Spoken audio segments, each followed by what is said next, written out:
So I want to kind of fast forward our discussion here a little bit and think into the hypothetical, into like a futurist sort of mentality, and it's going to be different. And this is good because we've got different perspectives here. So, Jessica's a fully online teacher. Aaron, you're just now shifting back. In Texas, we've been had students have had the choice since the beginning of the school year. Rochelle, you're still online. But let's fast forward. We're seeing in Europe and we're seeing in Asia that greater restrictions are coming back into as far as COVID protocols. And so hypothetically, let's say that we go back into a sort of shelter in place sort of scenario. Now, some teachers are more prepared for that than others. Some teachers have the perspective of, oh, eventually, maybe in fall of 2021, it's going to be back to normal.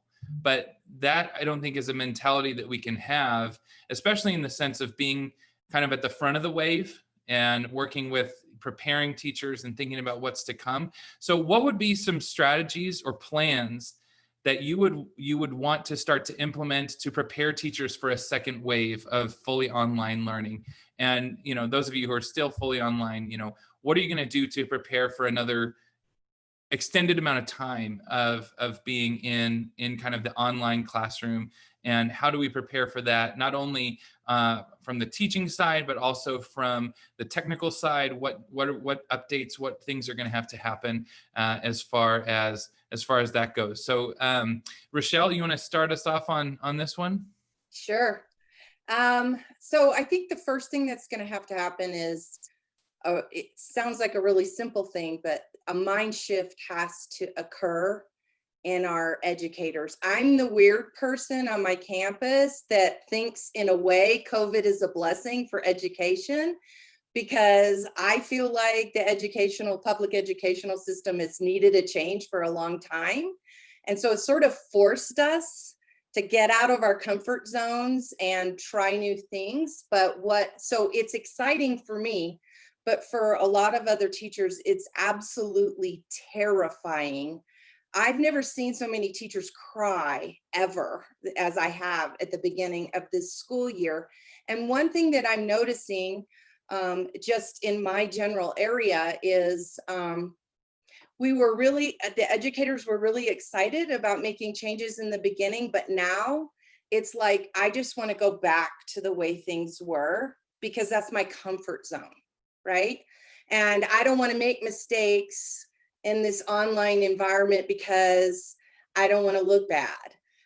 So I think it's a mind shift that we have to make, is that I really think we need to get to the place where we say education is never going to be the same again. It's never going to be fully like it was before COVID. Once you get to that place, then I think you can start to open up your mind to new ways of learning to do things with students online, explore other possibilities for different ways that we can connect and communicate, be it hybrid, be it fully remote, whatever. But you got to get there first. And some of our educators all over the country are going to go kicking and screaming. And others like me are skipping down the street going, yay, let's try this or let's try that. So I think that's the first thing that has to happen. And then the other thing that I think is happening now, whether we have a structured professional development and guidance going on at our schools, it's actually happening organically just because we're all forced to teach virtually anyway. But I think a key component of that, again, which we've alluded to in here, is support. Those teachers need support during this time. To just throw them out there to do this alone is asking a lot. So I think that is one way that we can prepare. I don't know if I completely answered that. No, that's great. That was good. Thank you. David, what about from your perspective? Like, thinking about a second wave of being fully online? Like where are you at with that? Yeah, so we have a large number of devices like Chromebooks on hand here still in our technology building that we can use if necessary. Like I said, we have our total student population is about 23,000 students on a good day.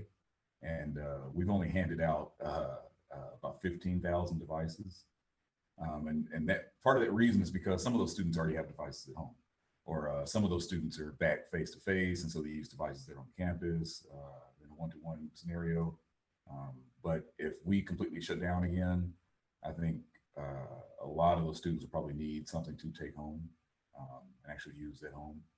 And if we do that, we need to make sure we have every campus stocked up with an inventory that they can hand out to students that are already, the Chromebooks are already joined to our Google domain, Bergville. They're already charged. They already have all of our policies. They already are ready to go with content filtering, and all that's 100% ready to go. So when the student gets home, they can just plug it in to their internet or plug it up to their Bergville hotspot and just start learning. There's no need for, wondering if they're going to have any access to devices or waiting for stuff to be charged or waiting for any technical support. Everything should be ready to go. And that's kind of where we're at right now. We actually have a team that works every single day working on our 6,000 devices we have here in our building to get those ready to send out to the campuses to make sure that we're prepared if we get to that point again. And kind of playing off what Becky said earlier, we also saw a large shift from online students. We were about 50-50 initially when we first came back to school, online versus in person. And now we're starting to see an increase in in-person learning. And if we just go back 100% closed, then we're going to, of course, have to have more devices in hands for students to take home. Yeah, good. Thank you, David. Aaron, what about you and where you're at? Yeah, I would say I'm totally agree with Rochelle. I think we're both the crazy ones in this. Like from the very beginning, I'm like, this is going to be great for education. And it's the irony in all of it to kind of coattail. I didn't want to use the word piggyback as us educators like to use. Is teachers we do want to go back to our comfort zone because it's safe, right? But yet we're asking our kids to continually push themselves outside of their comfort zone. So I think we need to be models for what this is like, and it's hard for everybody just being open and transparent with that. It's been interesting working with so many different schools across the country and seeing the different strategies that have been working and what haven't been.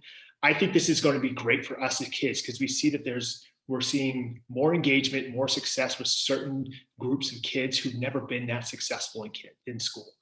At the end of the day, our job is to cause learning, and that's our job.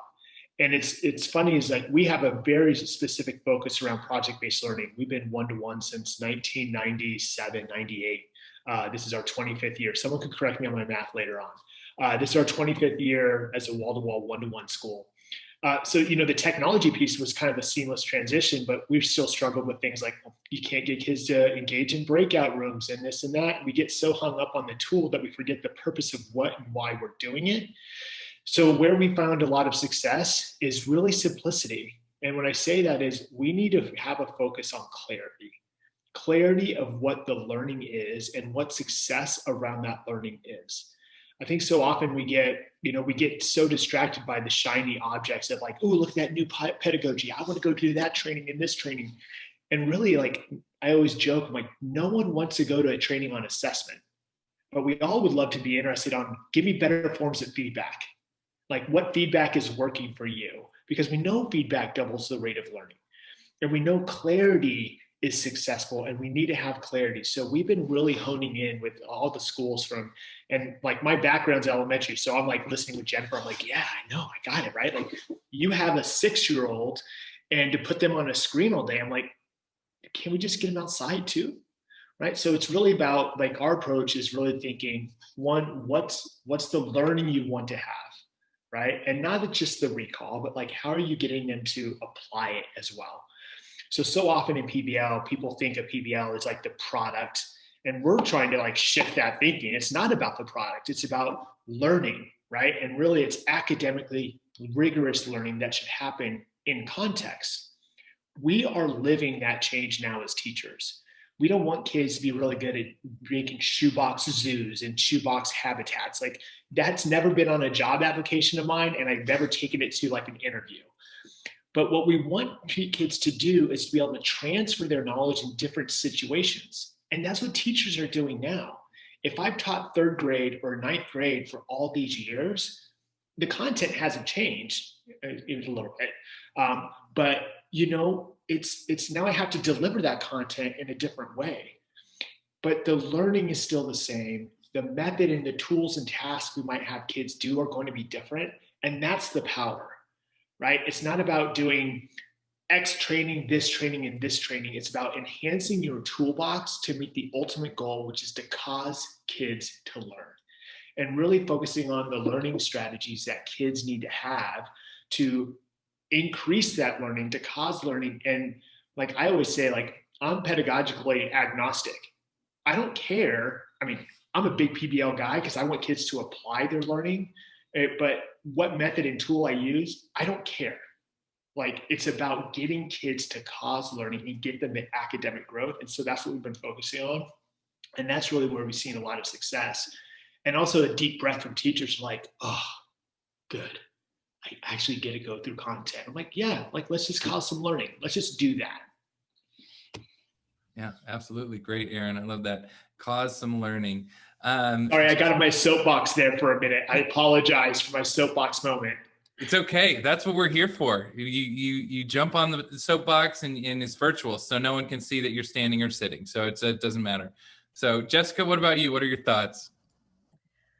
All right.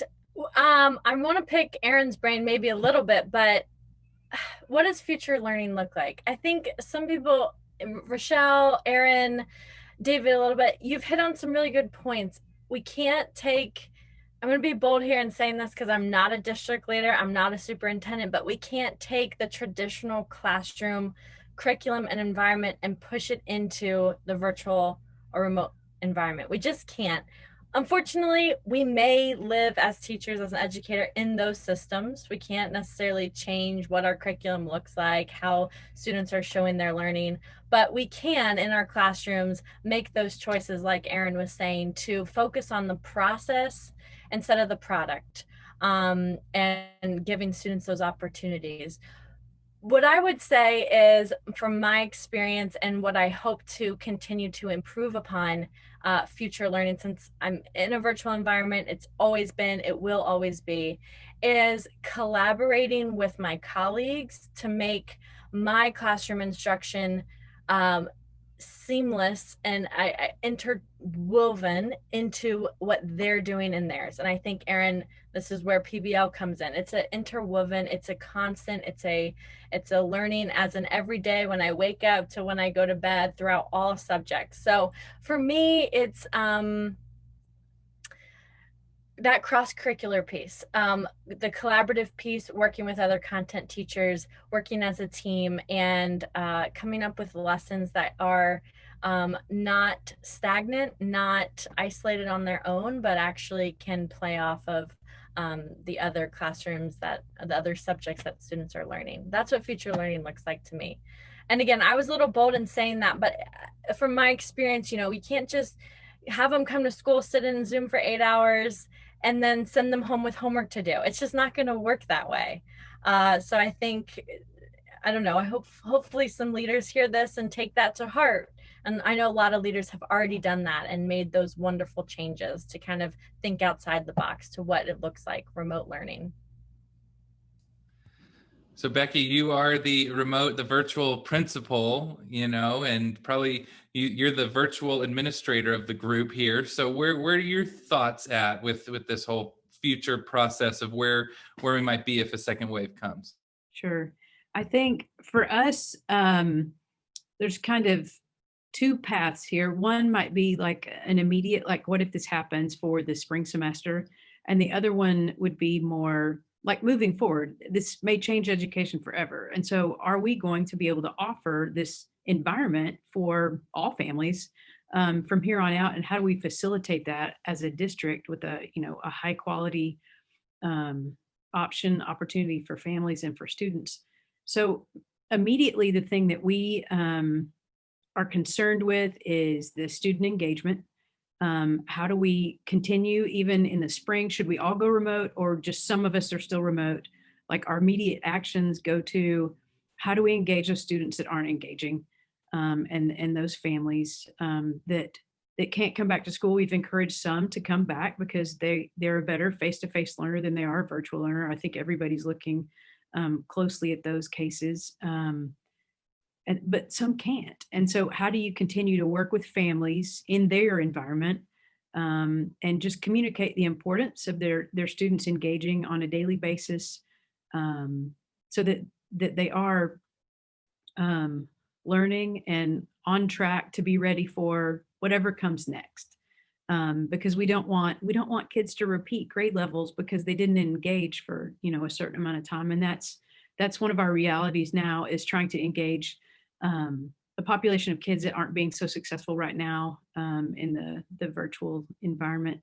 The other thing that we're looking at, just boots on the ground, what we have to do is take care of teachers. And you guys have touched on, that social emotional aspect of this, the relationship between teacher and kids.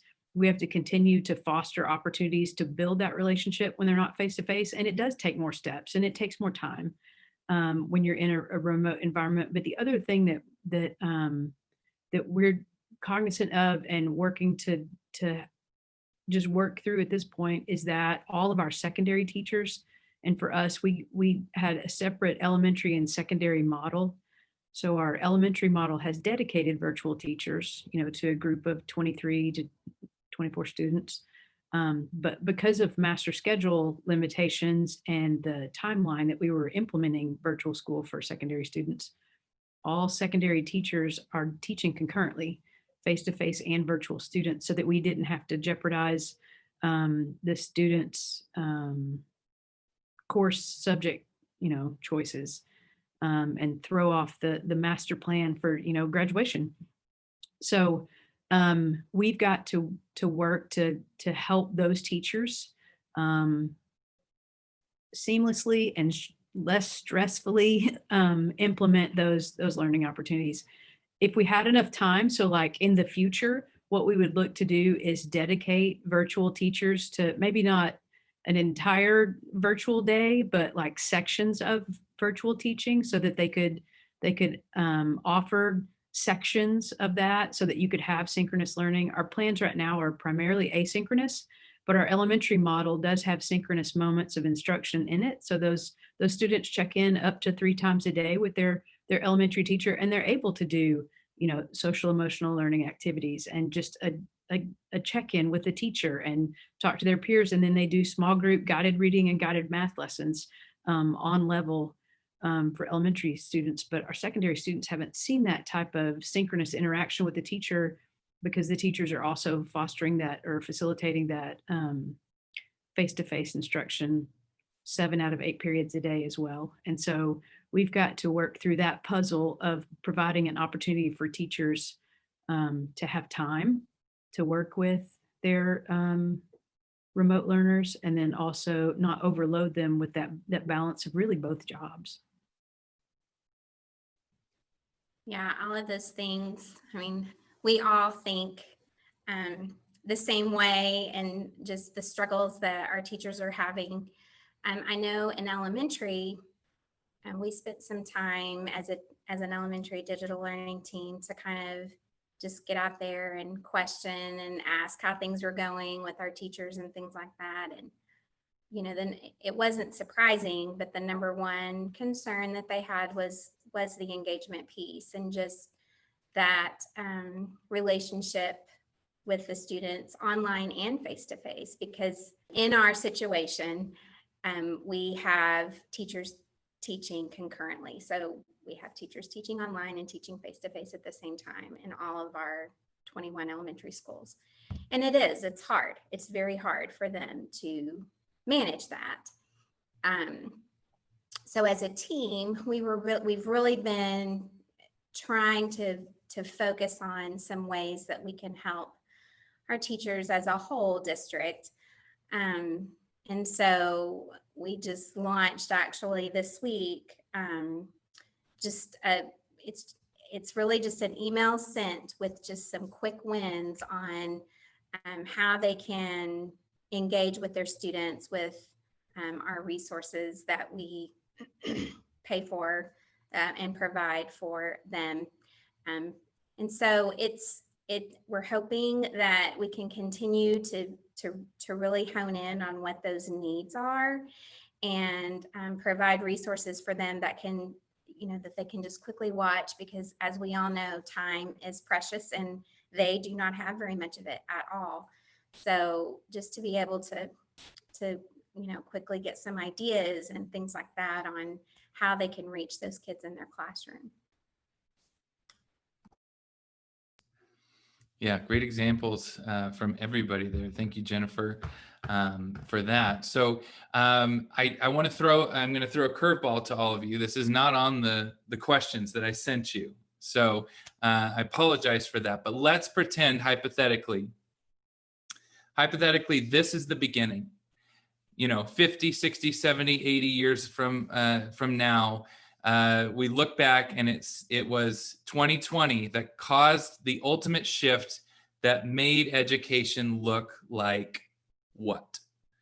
So we've talked about, okay, just the second wave. How are we preparing teachers? So now let's fast forward 15, 20 years, ideally in your mind, because we all have different backgrounds, different experiences, different specialties. In your mind, what does education, more specifically, what does the classroom and what does school look like?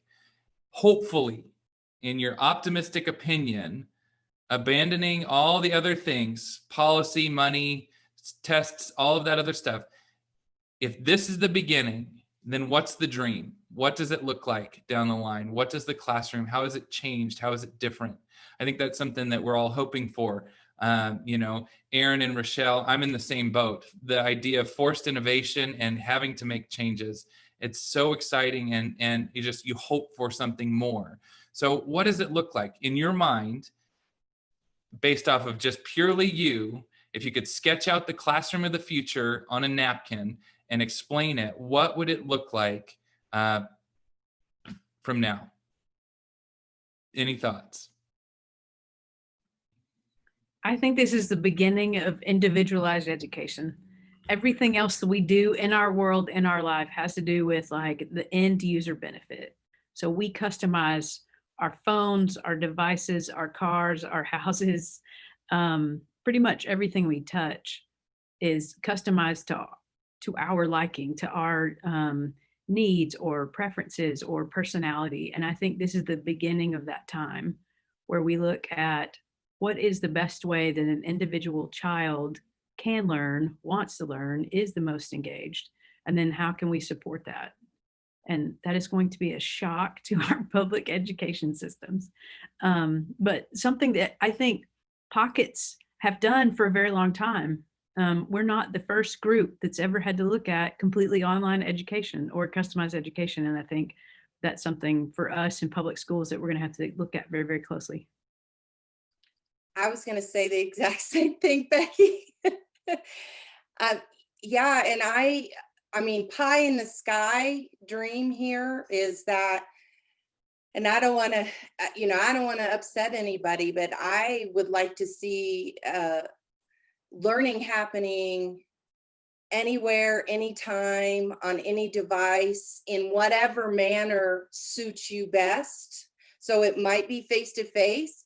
It might be through an app on your phone. It might be through a website or an organization online. And I also think there's an opportunity here. This is the part that's going to maybe upset some people, but where students get to choose, if they're virtual, they can choose whatever school they want, whether it's in their state, across the country, around the world, and specialize in something that they're really interested in. I know, as far as funding and things like that, that would be a really big challenge. But I mean, if we're looking at, no limitations, that would be my dream. Yeah, I would agree with that. I mean, I think if I look ahead of times, I think like currently, when we think of the word school, not school, there's your blooper for you, Taylor. It's, we think about a building, right? And a place to go. Um, and I think having a safe place for kids to go is fantastic. And we should offer that because so many of our kids don't have a safe space. That being said, I think giving kids the opportunity for choice. I mean, why would my kids have to take a Spanish 1 class from a teacher when they could do it from Stanford for free online? Like, why not, right? Why not have a choice if they want to do a STEM class or an engineering class? Just like we earn credits at the university level, we can earn credits in a different way and show evidence of the learning. I think right now in school, we say, hey, if I'm learning to read and write, you have to use X curriculum. And we tell teachers, use this curriculum, and we send them to do it. And we say, if you use this curriculum, X will happen. Well, that's one way, but there's multiple curriculums that can all achieve the same thing with different tools and tasks. And I would make a huge argument like, how is this even applying to you in the world? Kids see school as completion of tasks, not like, how is this relevant to life? And I think the school of the future has to include every kid and their voice and relevance to them.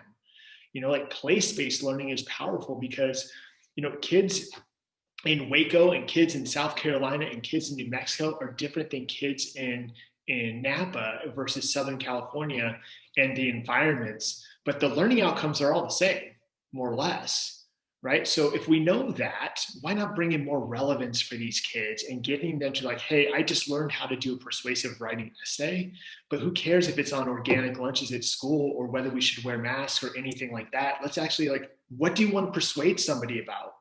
And get them their voice rather than imposing our voice and tasks on kids. Now we need to teach them how to make appropriate scaffolds, right? We think about learning pit thinking and not having kids in there for too long, but teaching them how to choose the right scaffold. What is the right scaffold? We all need different scaffolds.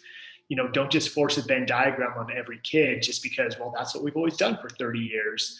But really hey, what's another way you could compare and contrast? Is there another visual way to do that?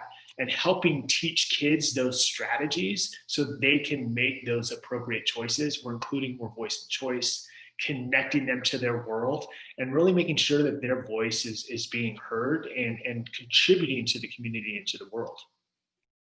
It's funny you mentioned the learning pit, Aaron, because actually James Nottingham is one of our guests for this, so it'll be cool for him to expand on that as well. Other thoughts? All right, I'm going to jump in here. Oh, go ahead, Kelly. If you wanted to piggyback off of something Aaron said, go ahead, because I was going to say something different. Nope, mine's different as well. So you go ahead. I know, I said the piggyback thing. All right. Here's, if I woke up 50 years from now, I would be much older than I am today. I hope I still am an educator 50 years from now. I would hope that educators feel taken care of, they feel empowered, and they feel valued. And I know educators go through those mix of emotions, a lot of it having to do with monetary gain. But I hope through this, not only monetarily, but educators just feel from the world their value, because it is monumentous. And I don't know, I envision, I've been to some camps or conferences. I think of we're all probably familiar with Rachel Hollis, and she puts on these big conferences and she comes out with pump up music. I'm not saying teachers need that every morning, but those things are good. They make you feel worth it. They make you feel empowered. They're like, yes, I can change the world. I can do this. And I think as educators, we don't get that in professional development. We don't get that pump up, that inspiration. And it's important because I know for us as educators, we want to inspire our students. We want to say meaningful things. We want them to watch Kid President tell them that they're amazing. But educators need that too, right? Yeah, insert Rocky theme song. So I envision the world where teacher, you could call it professional development, becomes more than the training, the tools, how to be good in the classroom, and focusing on teacher social and emotional health. and making them feel awesome.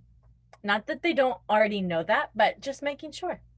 So mine actually does piggyback off of you, Jessica. What I was thinking is about how we probably just figured out, if we didn't already think this, how important the social, emotional, and whole child education is, you know, and the same with teachers, how important that is as well.